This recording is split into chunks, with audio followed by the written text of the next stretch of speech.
huko kule mbali.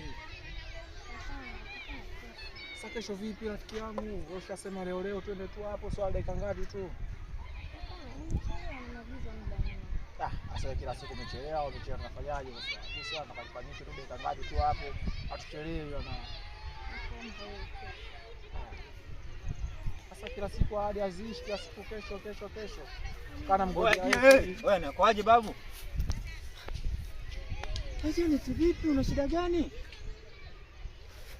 Wewe umeaga tu asubuhi unaenda unapeleka hivi vitu. Huko unafanya nini? Huyu tena ni nani? Yaani huyu ni nani anakuzurulisha kutoka asubuhi mpaka saa 6 saa ngapi? Ueleweke una shida gani? Vipi mdogo wangu, kwani vipi? Una mapepo? Nini kinakusumbua? Ili baba lizima ile linakufanya nini? Ili hana hela. Cheki mkanda, cheki likofia lake lilivyo kwanza. Angalia mkanda wake ukoje hapa. Yaani unajua kabisa huyo hawezi hata kukutia mimba, hawezi kukuhudumia. Anakufanyisha nini? Vipi mdogo wangu, una matatizo gani kwani? Hauli. Sehemu ya kulala haipo. Leo tu hujapata hela ya kutembea, ya kupanda pikipiki basi imekuwa nongwa.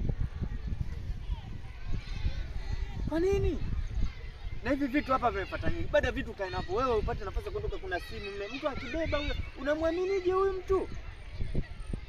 Kwa kila siku mnakutana. Hebu chukua vitu vyako ondoke baba. Wewe ni baba lizima, una shida gani? Una shida gani? Ndugu yangu mimi sikujua Sikujua nini? Yule si mdogo wako kabisa. Mimi sikujua kama mdogo wako ndugu yangu. Samehe bure.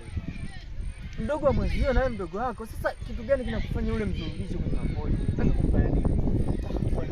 Akipata mimba utamtunza yule? Au ni nyinyi mnatia watu mimba hapo mnakimbia? Sitorudia ndugu yangu, samehe. Cheki likofia lake lile. Mtu mwenyewe kabisa unashindwa hata kujimudu. Unakaa na mtoto wa mtu. Ukikamatwa ufungo na lalamika. Toka hapa bwana, mwanangu nazingua kishenzi mtu wangu.